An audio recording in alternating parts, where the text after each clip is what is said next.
սահմանազատման հետ կապված որևէ բան այս պահին Տավուշում իրականացում է, թե չէ, այսինքն այդ գործընթացը սահմանափակվել է այնքանով, որքանով որ արվել է, թե հիմա աշխատանքներ կան։ Այնքանով որ արվել է, հիմա կոնկրետ ոչ մի աշխատանք չկա, ոչ մի process գործընթաց չկա։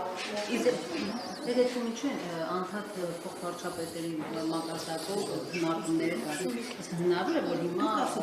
այլ մարզերից են։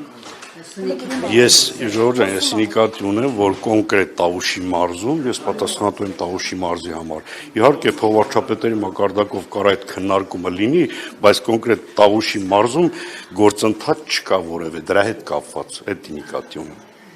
Իսկ առհասարակ տարածքների հետ կապված ինչ տարածքներ են, որի մասին խոսվում է, որ մենք ունենք տարածքներ այստեղ, որը Ադրբեջանին է պատկանում եւ այլն։ Սա ձեզ համար ընկալելի է, որ տարածքներին է վերաբերում։ Ոչ, Ժորժան, մինչև սահմանազատման գործընթաց չլինի, դա չի կարող պարզ լինել։ Այսինքն 12-7 կիլոմետր հատվածը, որ սահմանազատվել է,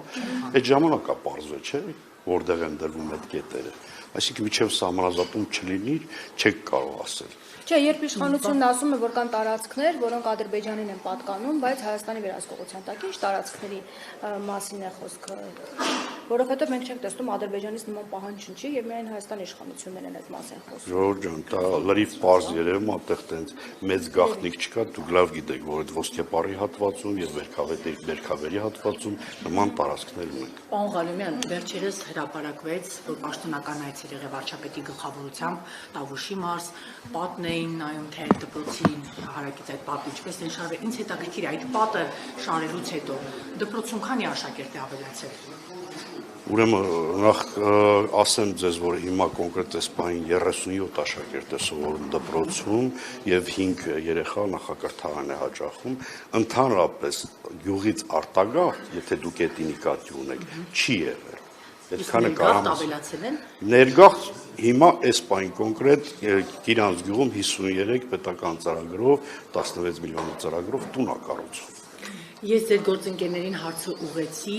նաև ձեզ եմ ուզում ուղղեմ, մենք տեղեկություններ ենք ստացել այն մասին, որ մոտ 2-3 ամիս առաջ դուք ձեր գոլեգաների Գեղարքունիքի մարզպետի հետ, որից հետ նաև ձեզ հետ եղել Կոտայքի մարզպետը, գնացել եք Սևանի ափին խնջույքի եք մասնակցել, խնջույքը ուրախ անցել է, բայց ըստ էության երևի գինովցել եք արդեն երեկոյան եւ հնչել են կրակոցներ։ Ինչ է եղել։ Անկեղծ ասած, սպասի։ Լավ, կներեք, այդ ասեմ, որ այդ տեղեկությունը լրիվ անհեթեթություն է։ Իրավապահները վերադասնի զեկուցել են, ես հավաստի տեղեկություն։ Ուրեմն, եթե հավաստ տեղեկություններ ունեք, ես էլ ձեզ հավաստիացնում եմ, դուք Երևակայի մեր քաղաքական թիմին լավ չեք ճանաչում, եթե նման դեպքեր եղել, մենք բոլորս պատժված կլինեինք։ Դուք սրանից տարիներ առաջ Անտառում դեպք տեղ ունեցավ, Անտառապահին բռնել էիք, որ գողության հետ այնքան էիք վազե քաղաքացու հետևից ձեր մեքենայով եւ արդյունքում այո վթարի էր ենթարկվել մեքենայով, լավ մեքենան վարել էիք իր մեքենայի հետևից, հա, արդյունքում վթարի էր ենթարկվել, մահացել եք, քրեական վարույթներ կան։ Ուրեմն ես ձեզ կխնդրեմ, այդ շրջանակներից դուրս չգաք, դուք լավ գիտեք, որ էդ էլ է սուտ տեղեկատվություն, եթե նման բաներ եղե, քրեական գործում ես ներգրավված կլինեի։ Ընդդիմությունը ինչ քրեական գործ ասում է։ Ընդդիմությունը թող համապատասխան մարմիններին դիմի, ես ստանամ իմ պատիժը հասանելիք։ Դուք այսինքն մտավախություն չունեք, որ իրավապահները վերադասնեն։